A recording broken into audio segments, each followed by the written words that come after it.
started off 2026 on a somber note. Paul Wilson, the first athletics director at Trent University, a former city alderman and longtime volunteer host at yourTV, passed away on January 4th at age 86. His dry sense of humor and his quick wit will be missed. Recently on Peterborough Matters, Mayor Jeff Leal and host Jay Amer raised a glass and made a toast in Paul's honor.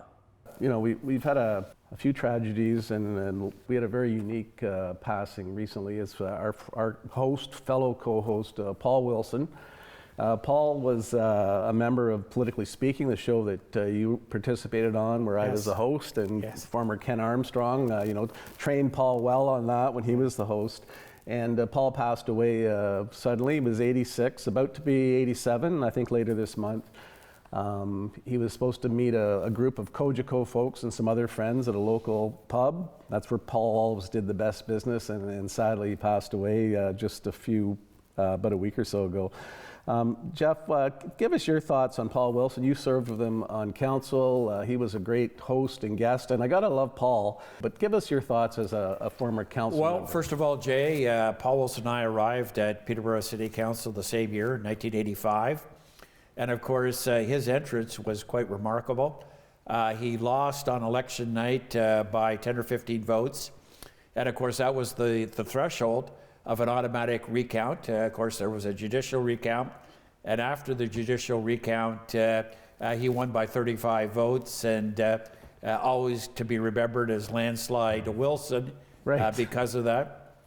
Ladies and gentlemen, and Mr. Clark, ladies and gentlemen, and Mr. Clark, on behalf of the Mayor and City Council, I'd just like to congratulate Cable 6 and McLean Hunter.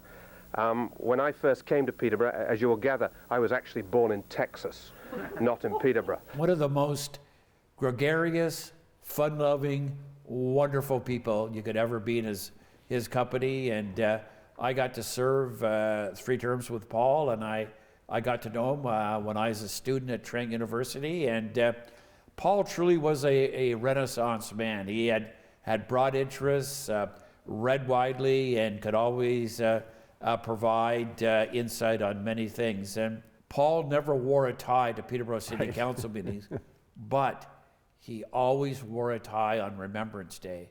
So I asked him one time, why the tie on Remembrance Day? And I learned from that his father was part of the British Expeditionary Force and was killed at the Dunkirk battle. And he provided some insights into that. And look, a wonderful, warm person. And Peterborough is a big loss to this community. You know, and I think he was only 2 years old when that happened, and certainly contributed to Trent University. I first met him, I played rugby back in high school and early university days, and he was a referee, and just something about the guy really, hit it off. And then we got on council. He and I served on PAC Act together. Right. And all of us had lots of words of wisdom.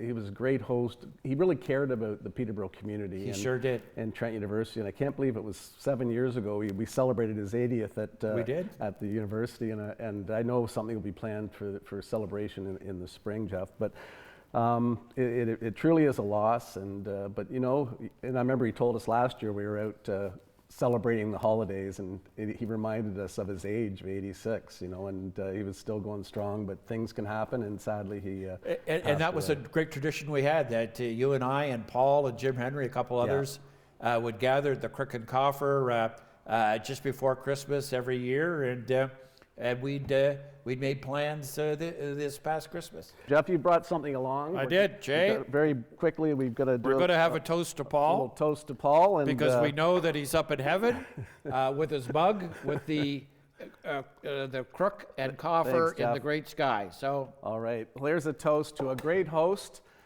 great colleague. Paul Wilson. Paul Wilson. All the best, Willie. Paul will certainly be missed at the annual Peterborough and District Sports Hall of Fame induction in June as well. You can catch Peterborough Matters and repeats of truly local conversations with Paul Wilson right here on yourTV.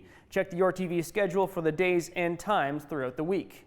Well, Elaine, throughout the day, we are sending out in the hallways and to the venues, trying to find some interesting people involved in the summer games to talk to. And Elaine, I think, found someone straggling down the hall a few minutes ago, and she has another interesting guest. Over to you, Elaine. I assure you he wasn't straggling. If anything, he was just tired.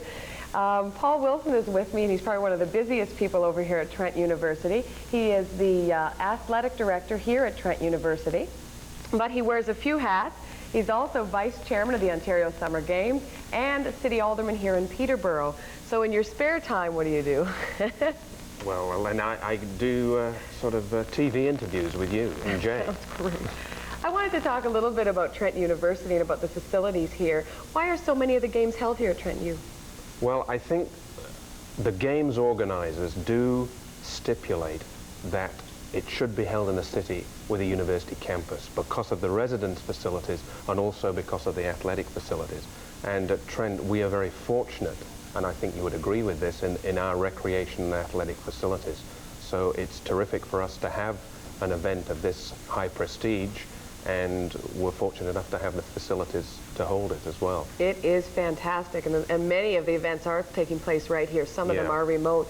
Did you have to do any upgrading of the facilities to handle the games? The main upgrading was to the track, which is, although it's a city-owned track, it is obviously located out here.